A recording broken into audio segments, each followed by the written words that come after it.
Welcome back दोस्तों। तो the lecture number second of chemical equilibrium for thermodynamic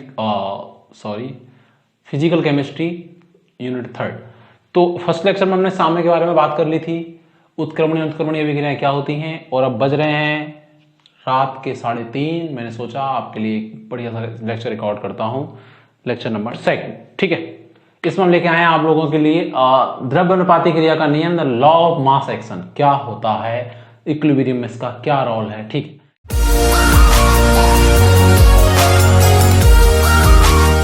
इसके बारे में सर्वप्रथम बताया था गोल्डबर्ग और बागे ने। आप इसको बहुत जगह पढ़ चुके हैं, पढ़ेंगे, बहुत जगह इसको पढ़ते भी हैं आप। हम लोग इसको केमिकल काइनेटिक में भी पढ़ते हैं। ठीक है, ये कहता है कि किसी भी अभिक्रिया का जो वेग है, किसी भी अभिक्रिया की जो दर है, जो रेट है, वो क्रियाकारकों के किस पे डिपेंड, जो अभिक्रिया में भाग ले रहे हैं उनकी सक्रिय द्रव्यमानों की घातों के क्या होता है, समानुपाती, या उनके सक्रिय द्रव्यमानों पे या उनकी घातों पे क्या करता है, निर्भर करता है। ये मैंने डेफिनेशन लिखी है कि इस नियम के अनुसार किसी भी अभिक्रिया की दर या वेग उसके अभिकारकों की सक्रिय द्रव्यमानों की दी गई घातों के क्या होता है, समानुपाती होता है। सबसे पहले ये देख लें सक्रिय द्रव्यमान क्या चक्कर है।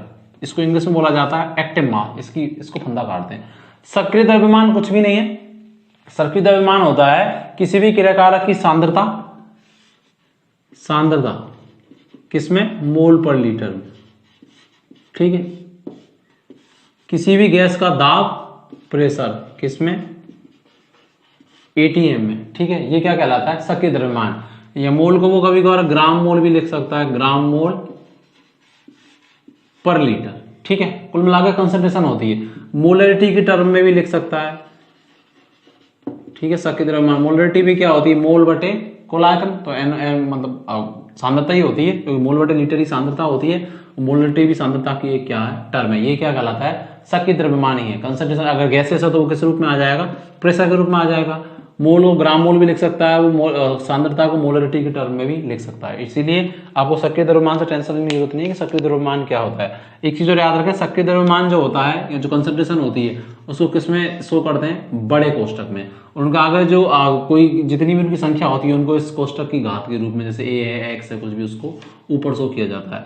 सक्रिय द्रव्यमान एक्चुअल में सांद्रता की ही टर्म है। अगर गैस है तो उसको एटीएम में लेंगे, प्रेशर के रूप में। और अगर कोई सॉल्यूशन है, कोई कंपाउंड है, तो उसकी सांद्रता को फिर सी के रूप में लेंगे, मोल पर लीटर के रूप में, मोलरिटी के रूप में भी, या मोलरता के रूप में भी लिया जा सकता है। ठीक है, देखो कैसे नियम देख लें। ये कहता है कोई भी अभिक्रिया का वेग है, वो क्रियाकारक जो भाग ले रहे हैं जिस भी अभिक्रिया में, अग्र अभिक्रिया, पश्च अभिक्रिया में, उनके क्रियाकारकों की सक्रिय द्रव्यमान है, उनकी घातांकों पे क्या करता है, अभिक्रिया का वेग डिपेंड करता है। जैसे मैं एक रिएक्शन की कल्पना करता हूं। कोई रिएक्शन है ए जिसके ए मोल भाग ले रहे हैं, बी जिसके स्मॉल बी मोल भाग ले रहे हैं, और बन रहा है सी जिसके स्मॉल सी मोल बन रहे हैं, और बन रहा है डी जिसके स्मॉल डी मोल बन रहे हैं। ये स्टोइकियोमेट्री कहलाती है। आगे इनकी मोलों की संख्या लगी हुई, मान रहे कितनी भी है, कुछ भी। ठीक है, इसमें दो अभिक्रियाएं हो रही हैं। एक तो कौन सी, फॉरवर्ड रिएक्शन। ठीक है, एक तो कौन सी हो रही है, फॉरवर्ड का मतलब इसका जो रेट होगा उसको मैं किस रिप्रेजेंट कर रहा हूं, आर एफ से। ये किसके डायरेक्टली प्रोपोर्शनल होगा, ए की सांद्रता के, और किसकी सांद्रता के, बी की सांद्रता की। इसमें कौन भाग ले रहे हैं, फॉरवर्ड डायरेक्शन में या फॉरवर्ड रिएक्शन में, ए और बी। इनकी घात कितनी है, ए, और इनकी घात कितनी है, बी की घात कितनी है, बी। ठीक है, अगर मैं समानुपाती के चिन्ह को हटाऊंगा तो एक कांस्टेंट आता है जिसको मैं रिप्रेजेंट कर रहा हूं के एफ से। ठीक है, और क्या, ए की पावर क्या, ए, और बी की पावर क्या, बी। एक रिएक्शन इसमें क्या हो रही है, बैकवर्ड रिएक्शन हो रही है क्या इसमें। इसको मैं पश्च अभिक्रिया भी बोल सकता हूँ। हिंदी इंग्लिश में डरने की जरूरत नहीं, थोड़ी बहुत इंग्लिश भी आनी चाहिए। मैं भी ये चाहता हूँ। ठीक है, क्योंकि मैं जब इंग्लिश मीडियम पढ़ा था तो बड़ी परेशानी आई थी, तो मैं चाहता हूँ हिंदी मीडियम वालों को परेशानी ना आए। बैकवर्ड रिएक्शन का मतलब इसका वेग क्या होगा, आर बी। बी का मतलब बैकवर्ड, आर का मतलब रेट या वेग। Directly proportional to backward reaction में क्रियाकारक कौन है, सी। कितने मोल भाग ले रहे हैं इसके, स्मॉल सी। डी, इसके कितने मोल भाग ले रहे हैं, स्मॉल डी। उनकी घातांक के रूप में आ जाएंगे। अगर मैं समानुपाती का चिन्ह हटाऊंगा तो एक कांस्टेंट आएगा जिसको मैं क्या कर रहा हूं, के बी, और क्या, सी, डी की पावर डी। अगर मैं बात करता एट इक्विलिब्रियम, मैं नीचे लिख देता हूं यहां पे, साम्य पर, एट इक्विलिब्रियम, ठीक है। इक्विलिब्रियम को बोलते हैं इंग्लिश हिंदी में साम्य। एट इक्विलिब्रियम पर क्या होगा कि जो फॉरवर्ड रिएक्शन का वेग होगा RF वो किसके समानुपाती होगा, बैकवर्ड रिएक्शन के। अग्रभिक्रिया का वेग किसके बराबर होता है, पश्चभिक्रिया के वेग की। उसी को हम क्या बोलते हैं, साम्य बोलते हैं। RF की वैल्यू कितनी है, KF रख दूं, RF की जगह लिख सकता हूं मैं A की पावर A और B की पावर B बराबर बैकवर्ड डायरेक्शन का जो वेग है वो ये है, क्या लिख सकता हूं इसकी जगह में, KB। C की कितने दे रखे मोल, C और क्या D, और D की कितने, K को तो इधर ले आऊं तो क्या हो जाएगा, KF upon KB is equal to A और B को इधर ले जाऊं, ठीक है, D की पावर D अपॉन A की पावर क्या A और B की पावर क्या स्मॉल b। इनको इधर लेके इसको ले आया, ये जो होता है ये KF अपॉन KB ये क्या कहलाता है, KC, और इसी को क्या बोलते हैं, इक्विलिब्रियम कांस्टेंट, साम्यावस्था स्थिरांक। यहाँ KF और KB कौन है, KF है अग्रभिक्रिया का वेग नियतांक और KB है पश्चभिक्रिया का या बैकवर्ड रिएक्शन का वेग नियतांक। इनका अनुपात ही क्या कहलाता है, साम्यावस्था स्थिरांक कहलाता है। इसको रिप्रेजेंट कर रहे हैं अपन KC के रूप में। किसके बराबर आ जाएगा, उत्पादों की साम्य सांद्रता और उनकी घातांक, CO2 उत्पाद के रूप में ही तो है, बटे क्रिया कारकों की साम्य सांद्रता, साम्य पर जो सांद्रता है उनकी क्या घातांक। यही क्या किसको शो करता है, सक्रिय द्रव्यमान के नियम को। ये क्या कहलाता है, KC। इसी को क्या बोला जाता है, इक्विलिब्रियम कांस्टेंट या क्या साम्यावस्था स्थिरांक इसको कहते हैं। ठीक है, इसको क्या कहते हैं, साम्यावस्था स्थिरांक। चाहे तो आप इसको लिख लें, हम इसको नोट्सों में भी मेंशन कर देंगे, चाहे तो आप लिख लें इसको। ठीक है, फिर आगे बात करते हैं।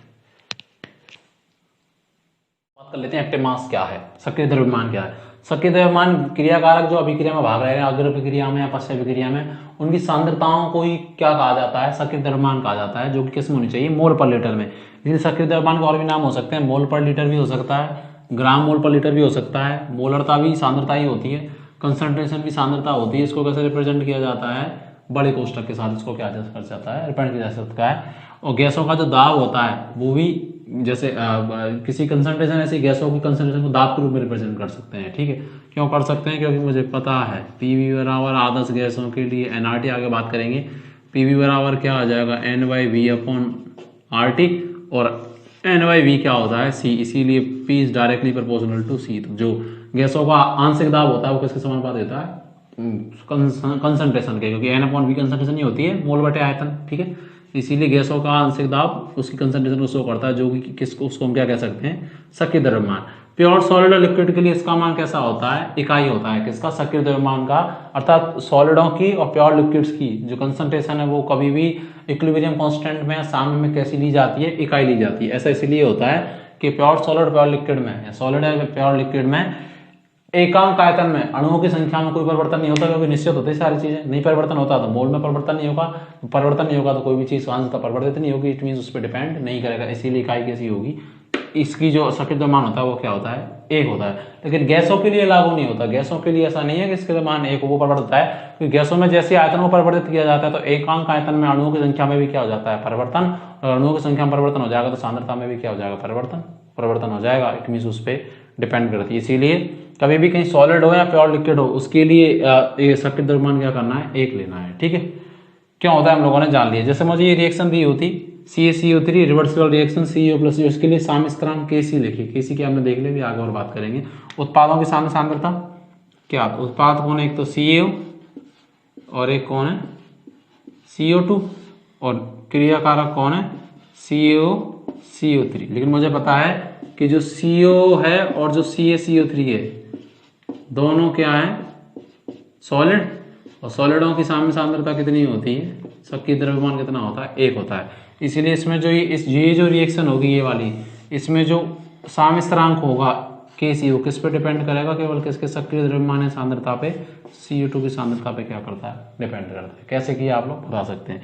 ये रिएक्शन मेरे लिए दी हुई, इसमें मुझे लिखना है तो क्या, उत्पादों की साम्य सांद्रता क्या है NH3, बटे उसके बाद उसके कितने कारक कितने भाग ले रहे हैं, तो उसकी घातांक, तो 2 बटे क्या क्रियाकारक में कौन है N2, तो N2 की साम्य सांद्रता और क्या है H2, तो H2 की साम्य सांद्रता, H2 को कितने मॉलिक्यूल भाग ले रहे हैं 3, इसीलिए 3। इन तीनों पर डिपेंड करेगा कि साम्य स्थिरांक करेगा, क्योंकि तीनों ही किस फॉर्म में है, गैसेस की फॉर्म में। अगर कोई भी प्योर लिक्विड या सॉलिड फॉर्म होता तो क्या कर देते, उसको हटा देते, कि उसका मान कितना होता है, इकाई होता है, आपको याद रखना है। इसको लिख लें, फिर आगे बात करते हैं इक्विलिब्रियम कांस्टेंट के बारे में कि साम्य स्थिरांक क्या है। बात कर लेते हैं साम्यावस्था स्थिरांक की। आपके लिए सेपरेट क्वेश्चन आता है बीएससी सेकंड ईयर में कि साम्यावस्था स्थिरांक इक्विलिब्रियम कांस्टेंट के बारे में बताइए, जिसको कैसे रिप्रेजेंट करते हैं। ठीक है, हम पहली बात कर चुके हैं कि इक्विलिब्रियम कांस्टेंट क्या होता है, उत्पादों की साम्य सांद्रता बटे क्रियाकारकों की साम्य सांद्रता का जो अनुपात होता है वो किसके बराबर होता है, Kc के बराबर होता है। ठीक है, जिसको अग्रविक्रिया का जो दाब वेग स्थिरांक है बटे अपस्य विक्रिया का वेग स्थिरांक है, उसका अनुपात ही क्या कहलाता है, साम्यावस्था स्थिरांक कहलाता है। ठीक है, बात कर लेते हैं और चलिए। माने सामान्यीकरण या विक्रिया की हम कल्पना करते हैं निश्चित ताप पर, जिसमें साम्य क्या हो रहा है, स्थापित हो रहा है। जैसे ए से गए, अब ए और बी रिएक्ट कर बन रहे हैं सी और डी। ए के मोल है M1, बी के मोल है M2 और सी के बन रहे हैं N1 और डी के बन रहे हैं N2। ठीक है, यदि ए बी सी डी के सक्रिय द्रव्यमान क्या हो, ए बी और सी और डी, जिनको कोष्टक में दिखाया जाता है, इसीलिए इनको कोष्टक में दिखाया सक्रिय द्रव्यमान नाम देने की सांद्रता है ना, हो तो द्रव्यमानती क्रिया नियम से अग्र विक्रिया की दर कैसे लिखेंगे, वही ए की सांद्रता और उनके मोलों की घातांक जितने भी भाग ले रहे हैं, और अगर बराबर का एक समानुपाती का चिन्ह हटाएंगे तो कांस्टेंट आएगा क्या, के। अभी हमने बात कर चुके हैं पहले ही। पश्चात विक्रिया की दर वही आरबी, ई का मतलब बैकवर्ड डायरेक्शन में हो रही है क्या, उनकी क्रियाकारकों की सांद्रता उनकी घातांक, तो इनकी क्रियाकारकों की सांद्रता और उनकी घातांक कितने N1 और N2, वही समानुपाती का चिन्ह हटाएंगे तो के भी कांस्टेंट आएगा। ठीक है, के और के एफ और के भी यहाँ पर कौन है, अग्रपति पर विक्रिया के क्या है, वेग स्थिरांक है। ठीक है, वेग स्थिरांक है। एट इक्विलिब्रियम का मतलब साम्य पर क्या होगा, अग्रविक्रिया का वेग, के एफ का मतलब फॉरवर्ड डायरेक्शन का रेट, और आरबी का मतलब बैकवर्ड डायरेक्शन का रेट क्या होगा, समान। उसी को हम क्या बोलते हैं, इक्विलिब्रियम। जब क्रियाकारकों की अभिक्रियाकों का वेग और उत्पादों का वेग क्या होता है, समान होता है। ठीक है, तो उसको बराबर कर दो मैं दोनों, इनकी इसकी वैल्यू तो क्या है ये, और के बी की आरबी की वैल्यू क्या है, इन दोनों को इक्वल कर दो, तो के बी को के एफ के नीचे ले आऊं तो ए बी किसके नीचे चले जाएंगे, सी डी के नीचे। के एफ और के बी का अनुपात ही क्या कहलाता है, इक्विलिब्रियम कांस्टेंट कहलाता है। ठीक है, के और एफ के भी वेग स्थिरांक है, जिनका अनुपात भी एक स्थिरांक होता है, जिससे हम क्या कहते हैं, साम्यावस्था स्थिरांक कहा जाता है। ठीक है, जो कि किसके बराबर होता है, उत्पादों की साम्य सांद्रता उनकी घातांक, या उत्पादों को सक्रिय द्रव्यमान साम्य पर और बटे क्रियाकारकों का सक्रिय द्रव्यमान। अब साम्य स्थिरांक दो प्रकार का हो सकता है, केपी के रूप में और केसी के रूप में। क्या हो सकता है, जब जो क्रियाकारक भले उनकी सांद्रता उनका जो सक्रिय द्रव्यमान है, ये हमने लिखा था सक्रिय द्रव्यमान, अगर उसको सांद्रता की टर्म में लिया जाए, ठीक है, कंसंट्रेशन की टर्म में लिया जाए, तो वो क्या, वो साम्यावस्था स्थिरांक क्या कहलाता है, Kc कहलाता है। जैसे H2I2 और 2HI की में की जो सक्रिय द्रव्यमान है, कंसंट्रेशन ही होती है एक्चुअल में, इसको अगर मैं सांद्रता के रूप में लूं तो क्या लिखूंगा, CHI का हॉल ऊपर, क्योंकि इसके 2 मोल है, बटे CH2 और CI2। तो इस प्रकार का साम्यावस्था स्थिरांक है वो क्या कहलाएगा, Kc कहलाएगा। ठीक है, लेकिन यदि सक्रिय द्रव्यमानों को दाब के रूप में लिया जाए, दाब के रूप में लेने के लिए होगा जो रिएक्शन में जो क्रियाकारक भाग ले रहे हैं वो सारे के सारे किस फॉर्म में होने चाहिए, गैसियस फॉर्म में, क्योंकि गैसियस गैसों के लिए दाब की बात होती है। सॉलिड में लिक्विड में गैस का मतलब दाब का इतना मैटर करता नहीं है। ठीक, गैस के ही दाब, क्योंकि गैस में एक्सपेंशन की ज्यादा कंडीशन होती है ना, इसीलिए। तो यदि क्रियाकारकों के जो सक्रिय द्रव्यमान को अगर दाब के रूप में लिया जा रहा है, मतलब उनकी सांद्रताओं को दाब के रूप में लिया जा रहा है, हम बात कर सकें, ले सकते हैं, क्योंकि हम जानते हैं कि दाब का और कंसंट्रेशन का क्या रिलेशन है, आइडियल गैसिफिकेशन से क्या, Pv बराबर nRT, तो P बराबर क्या N/V/RT, और निश्चित ताप पर साम्य स्थापित हो रहा है किसी ताप पे, तो इसका मतलब N/V, ये तो कांस्टेंट है, N/V क्या होता है, मोल बटे आयतन क्या होती है, कंसंट्रेशन। उसका मतलब प्रेशर जो होता है वो सांद्रता के क्या होता है, समानुपाती। इसीलिए गैसों के रेस्पेक्ट में उसकी सांद्रता को प्रेशर के रूप में हम लिख सकते हैं, जिसको प्रेशर होता है या गैसों का आंशिक दाब। और हम जानते हैं आंशिक दाब किसके बराबर होता है, डाल्टन के नियम से पहले भी बात कर ली, यूनिट सेकंड में भी क्या कर चुके हैं ना, कि उसका मोलंस इनटू टोटल दाब होता है। ठीक है, हम आगे बात करेंगे। इसीलिए गैसों का दाब के रूप में भी उसकी कंसंट्रेशन को लिख सकते हैं। उस दौरान जो साम्यावस्था स्थिरांक आता है उसको क्या बोलते हैं, दाब साम्यावस्था स्थिरांक है, उसको किससे रिप्रेजेंट करते हैं, Kp से। के यहाँ पर साम्य इक्विवेलेंट कांस्टेंट है, इक्विलिब्रियम कांस्टेंट है साम्यावस्था स्थिरांक, और P किसको शो कर रहा है, प्रेशर को। यहाँ K इक्विलिब्रियम कांस्टेंट है, C किसको शो कर रहा है, कंसंट्रेशन को। यदि दाब के रूप में लिखेंगे तो क्या लिखेंगे, PHI, अगर इसको मैं सारी गैसेस फॉर्म में मान रहा हूँ और होते भी हैं तो PH2 और क्या PI2 की रिएक्शन की साइड इसीलिए नीचे आ गए। ठीक है, वो सबको मैं दाब के रूप में लिखा है और लिख सकता हूँ, क्योंकि मुझे पता है pressure is directly proportional to क्या, कंसंट्रेशन, किसके अकॉर्डिंग, आदर्श गैस इक्वेशन के अकॉर्डिंग। ठीक है, इसको एक बार ध्यान से देख लें, कोई दिक्कत वाली बात नहीं है।